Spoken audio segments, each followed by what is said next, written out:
नमस्कार बच्चों। आज हम सब पढ़ेंगे कक्षा 6 की हिंदी भाषा सेतु का छठा पाठ, बकरी दो गांव खा गई। इस पाठ में बादशाह अकबर और एक भोले किसान की एक कहानी का वर्णन किया गया, एक घटना का वर्णन किया गया है। प्रस्तुत पाठ में लेखक श्री हरिकृष्ण देव सरे जी किसान के भोलेपन और बादशाह की उदारता तथा समझदारी के माध्यम से यह बताना चाहते हैं कि शासक अगर उदार और लोभ विहीन हो, यानी शासक यदि दिलवाला हो, उदार हो, दयावान हो और लालची ना हो, तो प्रजा के प्रति उसके दिल में प्यार हो और प्रजा के लिए उसके दिल में प्यार हो तो राज्य की धरती रस बरसाती है, अर्थात राज्य की तरक्की होती है। जिस राज्य का शासक लोभी, लालची और निरंकुश होता है, वहाँ की प्रजा कभी खुशहाल नहीं रह सकती। पाठ प्रभावपूर्ण मनोरंजक तरीके से बच्चों को नैतिक शिक्षा प्रदान करने में समर्थ है। यह पाठ बहुत ही अच्छे तरीके से और बहुत ही मनोरंजक तरीके से बच्चों को नैतिक शिक्षा प्रदान करने में समर्थ है। तो चलिए पढ़ते हैं पाठ। बकरी दो गांव खा गई। हाय, बकरी दो गांव खा गई। एक आदमी आगरा की सड़कों पर रोता चिल्लाता घूम रहा था। लोग आश्चर्य में थे, यानी अचंभे में थे कि भला बकरी गांव कैसे खा सकती है। आखिर यह खबर बादशाह अकबर तक पहुंची, यानी लास्ट में यह खबर बादशाह अकबर तक पहुंच गई। बादशाह ने उसे दरबार में बुलाया। उस आदमी को उन्होंने देखते ही पहचान लिया। जो आदमी कह रहा था कि हाय बकरी दो गांव खा गई, उस आदमी को देखते ही बादशाह अकबर ने पहचान लिया। बादशाह को याद आया कि वे कुछ समय पहले आगरा के पास किसी गांव में गए थे। वे बहुत थक गए थे। यह आदमी उन्हें वहां गन्ने के खेत में मिला था। उन्होंने उससे कहा था, भाई थोड़ा गन्ने का रस पिला सकते हो। ऐसा बादशाह अकबर ने उस किसान से कहा था कि भाई थोड़ा गन्ने का रस पिला सकते हो। हाँ हाँ, आप बैठिए, मैं अभी लाया, ऐसा किसान ने अकबर से कहा। अकबर एक पेड़ की छाया में बैठ गए। वह किसान खेत में गया, एक गन्ना तोड़ा और एक बड़े लोटे में रस निकालकर ले आया। अकबर ने गन्ने का रस पिया तो बहुत खुश हुए। जब अकबर उस गन्ने के रस को पिए तो बहुत खुश हुए। अरे वाह, ऐसा रस तो हमने पहले कभी नहीं पिया जी। और यह सिर्फ एक ही गन्ने का रस है। किसान उत्सुकतावश बोलता है, उत्सुकता पूर्वक बोलता है कि जी, और यह सिर्फ एक ही गन्ने का रस है, यानी आपने ऐसा रस नहीं पिया। ऐसा अकबर ने कहा कि अरे वाह कितना अच्छा रस है, ऐसा रस तो हमने पहले कभी नहीं पिया। तो किसान भी उत्सुकतावश कहता है कि जी, और यह सिर्फ एक ही गन्ने का रस है, यानी एक ही गन्ने में इतना सारा रस निकला है। क्या एक गन्ने में इतना सारा रस? अकबर को आश्चर्य हुआ, यानी अचंभा हुआ। मैं बिल्कुल सच कह रहा हूँ हुजूर, ऐसा किसान ने कहा। कमाल की बात है, ये अकबर ने कहा। ये हमारे बादशाह की नीयत का कमाल है जनाब। अगर उनकी नीयत ठीक ना हो तो गन्नों में रस ही न निकले, ऐसा किसान ने कहा। अच्छा, कितना लगान देते हो? ये अकबर ने पूछा। जी, लगान तो सिर्फ 25 पैसे ही देने पड़ते हैं, ऐसा किसान ने कहा कि जी लगान तो सिर्फ हम 25 पैसे ही देते हैं, 25 पैसे ही देने पड़ते हैं। सिर्फ 25 पैसे? बादशाह ने हैरान होकर पूछा। फिर वे सोचने लगे कि ऐसे रस वाले गन्ने के खेत पर तो काफ़ी रुपए लगान लगाना चाहिए। ठीक है, आगरा पहुंचते ही इसका लगान बढ़ा दूंगा, ऐसा अकबर ने अपने मन में सोचा। कुछ देर इधर उधर की बातें करने के बाद अकबर ने कहा, अच्छा भाई, चलने से पहले जरा एक लोटा रस और पिला दो, जरा यानी थोड़ा। तो अच्छा भाई, चलने से पहले थोड़ा सा, जरा सा एक लोटा रस और पिला दो, ऐसा अकबर ने किसान से कहा। किसान लोटा लेकर चला गया। उसने एक गन्ना तोड़ा, लेकिन इस बार लोटा न भरा। फिर एक के बाद एक 3-4 गन्ने तोड़े और उनका रस निकाला, फिर भी लोटा न भरा। तो इस बार उसने 3-4 गन्ने तोड़े, किसान ने, फिर भी लोटा रस से नहीं भरा। इधर अकबर उसका इंतजार कर रहे थे, सोच रहे थे इस बार तो इसने देर कर दी। तभी किसान मुंह लटकाए हुए आया और लोटा बादशाह की तरफ बढ़ा दिया, यानी बादशाह को दे दिया। लोटे में थोड़ा सा ही रस था। अरे क्या बात है, इतना कम रस लेकर क्यों आए, ऐसा अकबर ने पूछा। तो किसान उत्तर देता है, कुछ नहीं हुजूर, लगता है अकबर बादशाह की नीयत बिगड़ गई है, उसी का असर है, यानी उसी का प्रभाव है। असर का अर्थ होता है प्रभाव, उसी का प्रभाव है। शायद बादशाह अकबर की नीयत खराब हो गई है, बिगड़ गई है। अकबर को लगा जैसे किसी ने उन्हें आसमान से जमीन पर पटक दिया हो। इसका अर्थ यह है कि जैसे किसी ने पहले तो उनकी बहुत तारीफ की, बाद में उनका अपमान कर दिया हो, उनकी खिंचाई कर दी हो। आदमी की नीयत में फर्क आने से क्या पेड़ पौधों पर भी असर पड़ता है? यदि आदमी, बादशाह सोचते हैं कि क्या आदमी के नीयत में, मन में यदि कोई फर्क आ जाए, अंतर आ जाए, तो क्या इससे पेड़ पौधों पर भी असर पड़ता है? उन्हें लगा जैसे वह मामूली किसान एक बादशाह को इंसानियत का, यानी मानवता का पाठ पढ़ा रहा है। जहाँ नीयत अच्छी है वहाँ बरकत होती है। बरकत का अर्थ होता है उन्नति होती है, वहाँ बढ़ोतरी होती है, उन्नति होती है। भंडार भरा रहता है, यानी सब कुछ धन दौलत घर में भरा रहता है। लालच और छोटापन आदमी को कभी सुखी नहीं बनाते। यह सच्चाई भी है कि लालच और छोटापन किसी भी इंसान को, किसी भी आदमी को कभी सुखी नहीं बनाते हैं। अकबर ने कहा, भाई तुम जानते हो मैं कौन हूँ? किसान संशय पूर्वक बादशाह की ओर देखने लगा, यानी वह संकेत से देखने लगा। उसको कुछ नहीं पता, वो बहुत भोला था, उसको नहीं पता कि सामने कौन बैठा है। तब अकबर बताते हैं, मैं बादशाह अकबर हूँ, मैं खुद बादशाह अकबर हूँ। अकबर उसको बताते हैं कि मैं बादशाह अकबर हूँ। अकबर का नाम सुनने पर किसान घबरा करके पूछा, किसान ने घबरा कर पूछा, मैंने कोई गलत बात तो नहीं कह दी? नहीं, अकबर कहते हैं, नहीं, तुमने मुझे वह बात सिखाई है जो बड़े बड़े विद्वान गुरु भी अपने शासकों को नहीं सिखा पाते। आज से तुम्हारे खेत का लगान बिल्कुल माफ किया, यानी अब तुमसे लगान नहीं लिया जाएगा। जाओ इस बार लोटा भरकर रस ले आओ, ऐसा अकबर ने किसान से कहा। किसान फिर से खेत में गया। इस बार फिर से एक ही गन्ने के रस से लोटा भर गया। वह खुश होकर दौड़ा आया, उसने लोटा आगे बढ़ा दिया। अकबर ने रस पिया, फिर पीपल का एक पत्ता उठाकर बोले, हम इस पर तुम्हें 2 गांव देने का हुक्म लिख रहे हैं। अकबर ने कहा कि इस पीपल के पत्ते पर हम तुम्हें 2 गांव देने का हुक्म लिख रहे हैं, आज्ञा लिख रहे हैं। कल आगरा आना और पक्का कागज लिखवा लेना।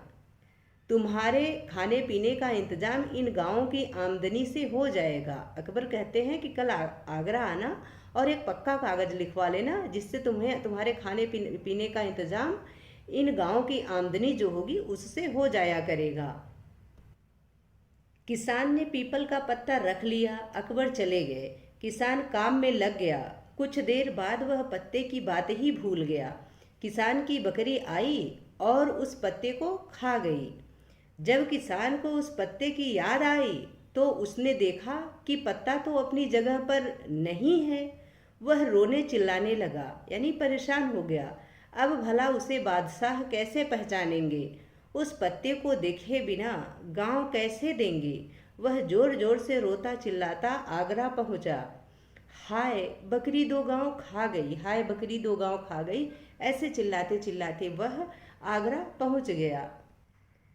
बकरी द्वारा 2 गांव खाने का किस्सा सुनकर अकबर बादशाह किसान के भोलेपन पर बहुत हंसे, यानी उन्हें बहुत हंसी आई किसान के भोलेपन पर, किसान के सीधेपन पर। उन्होंने फिर उसे 2 गांव देने का हुक्म लिख कर दिया और जाते जाते सावधान किया, किसान को सावधान किया, इस बार इन गांवों को बकरी से बचाना। अकबर ने कहा कि इस बार इन गांवों को बकरी से बचाना, अब बकरी न खाने पाए। सारा दरबार कहकहों से गूंज उठा, अर्थात सारे लोग हंसने लगे।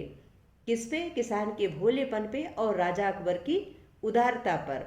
आशा है कि आप सबको यह पाठ अच्छे से समझ में आ गया होगा। अब हम इसका अभ्यास कार्य कर, यहाँ पाठ से संबंधित शब्दार्थ दिया गया है, तो आप इनको यहाँ से देख लें। जैसे आश्चर्य, आश्चर्य का अर्थ होता है हैरानी, यानी अचंभित होना।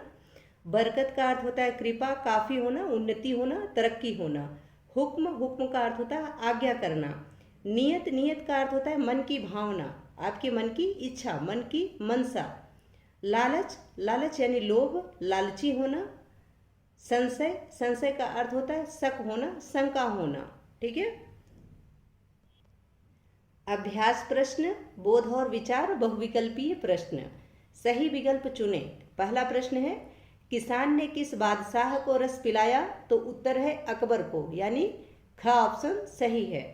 दूसरा प्रश्न है, दूसरी बार में लोटा क्यों नहीं भरा? उत्तर है अकबर की नीयत में खोट आ गया था, यानी ग ऑप्शन सही है। तीसरा प्रश्न है, किसान बादशाह को कितना लगान देता था? उत्तर है 25 पैसे, यानी घ ऑप्शन सही है। चौथा प्रश्न है, बादशाह ने किसान को क्या दिया? तो उत्तर है 2 गांव, यानी ख ऑप्शन सही है। पांचवा प्रश्न है, किसान ने बादशाह को क्या शिक्षा मिली? यानी किसान से बादशाह को क्या शिक्षा मिली? तो उत्तर है उपरोक्त सभी, यानी घ ऑप्शन सही है। क, आदमी की नीयत का असर पेड़ पौधों पर भी पड़ता है, जहाँ नीयत अच्छी हो वहाँ बरकत होती है। ग, लालच और छोटापन से व्यक्ति सुखी नहीं होता। तो उपरोक्त सभी सही है, यानी घ ऑप्शन सही है। छठा प्रश्न है, पीपल का पत्ता किसने खा लिया था? तो उत्तर है बकरी ने, यानी क ऑप्शन सही है। लघु उत्तरीय प्रश्न। प्रश्न 1 है, आगरा के लोग आश्चर्य में क्यों थे? तो प्रश्नों के उत्तर हमने कॉपी में लिख रखा है, तो आपको वहां से दिखाते हैं। पहला प्रश्न है, आगरा के लोग आश्चर्य में क्यों थे? उत्तर है आगरा के लोग आश्चर्य में इसलिए थे क्योंकि वे सोच रहे थे कि भला बकरी गांव कैसे खा सकती है, ऐसा लोग सोच रहे थे। दूसरा प्रश्न है, किसान से गन्ने का रस मांगने वाला कौन था? तो उत्तर है किसान से गन्ने का रस मांगने वाला बादशाह अकबर था, यानी बादशाह अकबर ने किसान से गन्ने का रस मांगा था। तीसरा प्रश्न है, पहली बार कितने गन्नों के रस से लोटा भरा? तो उत्तर है पहली बार 1 गन्ने के रस से लोटा भरा। चौथा प्रश्न है, पहले लगान कितना था? उत्तर है पहले लगान 25 पैसे था। पांचवा प्रश्न है, दूसरी बार लोटा क्यों नहीं भरा? तो इसका उत्तर है कि दूसरी बार लोटा इसलिए नहीं भरा क्योंकि अकबर की नीयत बिगड़ गई थी। तो बादशाह अकबर की नीयत में खोट आ गई थी कि उन्होंने सोचा कि इसका लगान तो बढ़ा देना चाहिए क्योंकि यह बहुत ज़्यादा रस वाला खेत है। ठीक है, इसकी वजह से दूसरी बार में लोटा नहीं भरा। छठा प्रश्न है, पहली बार गन्ने का रस पीने के बाद बादशाह के मन में क्या विचार उठा? तो इसका उत्तर है बादशाह के मन में विचार आया कि किसान कितना देता होगा, किसान कितना कर देता होगा। बादशाह के मन में विचार आया कि किसान कितना लगान देता होगा, कितना कर देता होगा। सातवां प्रश्न है, बादशाह ने किसान की बात से क्या नसीहत ली, यानी क्या सीखा? तो उत्तर है बादशाह ने किसान से यह नसीहत ली कि हमें हमेशा अपनी नीयत अच्छी रखनी चाहिए, क्योंकि यदि नीयत अच्छी होती है जहाँ, वहीं पे बरकत होती है, तरक्की होती है।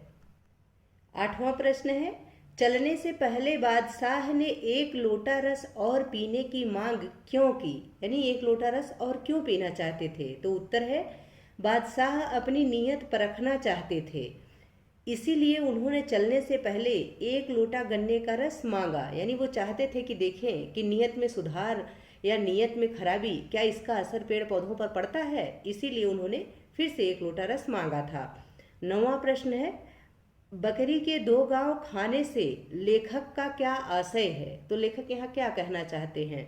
उत्तर है बकरी के 2 गांव खाने से लेखक का यह आशय है कि बकरी वह पीपल का पत्ता खा गई जिस पर अकबर ने 2 गांव देने का हुक्म लिखा था।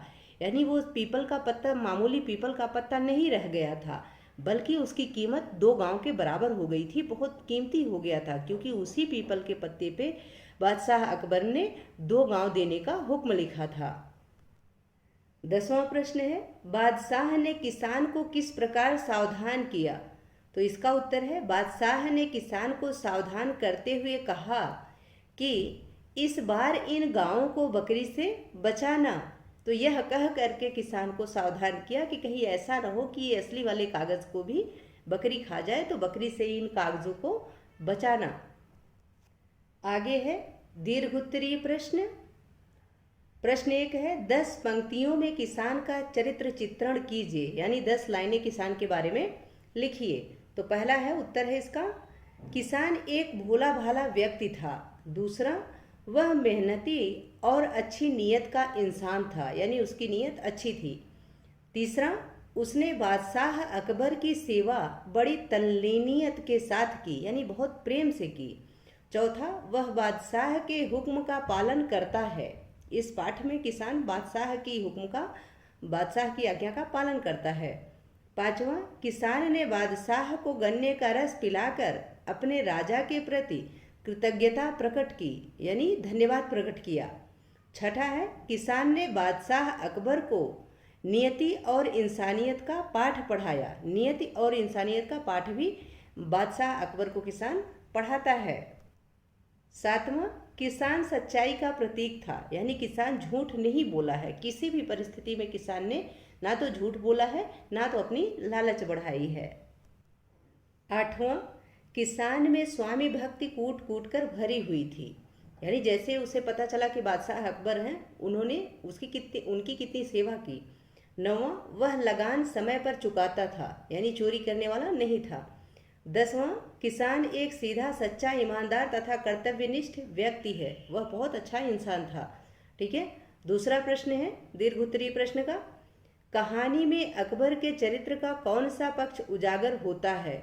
उत्तर है, कहानी में बादशाह अकबर के चरित्र का न्यायप्रिय तथा उदारता का पक्ष उजागर होता है, यानी वे बहुत न्यायप्रिय थे और उदार थे, दयावान थे। इस पक्ष का यह पक्ष उजागर होता है पाठ में।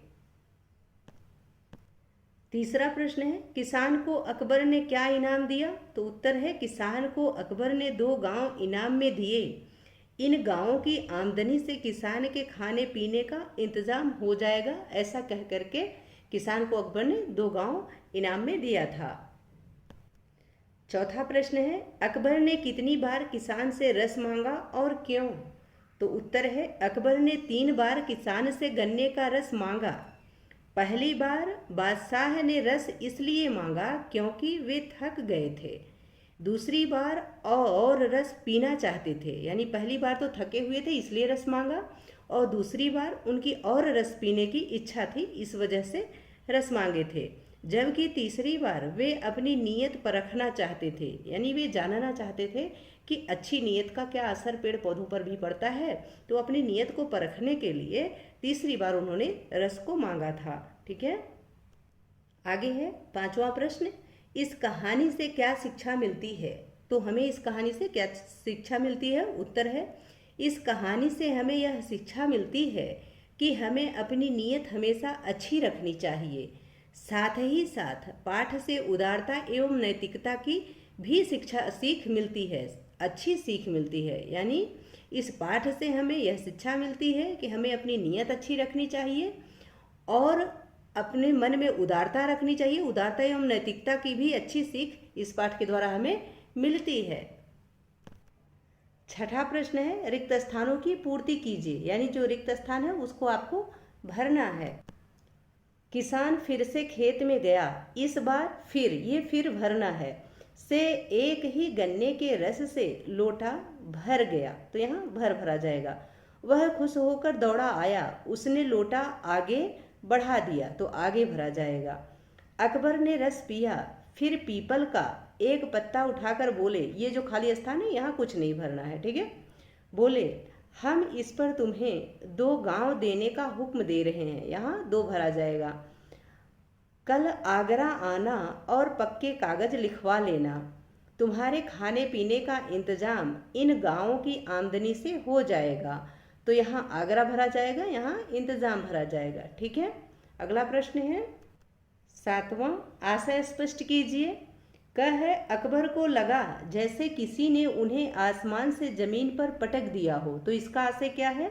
उत्तर है, अकबर को लगा कि जब उनकी नीयत अच्छी थी तो किसान ने उनकी खूब तारीफ की थी, परंतु जब किसान कहता है कि शायद बादशाह की नीयत खराब हो गई है, इसी से अकबर को लगा कि जैसे किसी ने उनका सम्मान करने के बाद फिर उन्हें नीचा दिखा दिया हो, यानी फिर से उन्हें अपमानित कर दिया हो, ऐसा उनको लगा। क्योंकि पहले किसान उनकी बड़ी तारीफ किया था कि बादशाह अकबर की नीयत का ही असर है जो एक ही गन्ने से 1 लोटा रस निकल गया। तो अभी उसने ऐसा कहा कि लगता है कि अकबर की नीयत खराब हो गई है। तो ऐसा सुन करके अकबर को अंदर अंदर ऐसे लगा कि जैसे किसी ने उन्हें उठा करके फिर आसमान से जमीन पर पटक दिया हो। ख है, उन्हें लगा जैसे वह मामूली किसान एक बादशाह को इंसानियत का पाठ पढ़ा रहा है।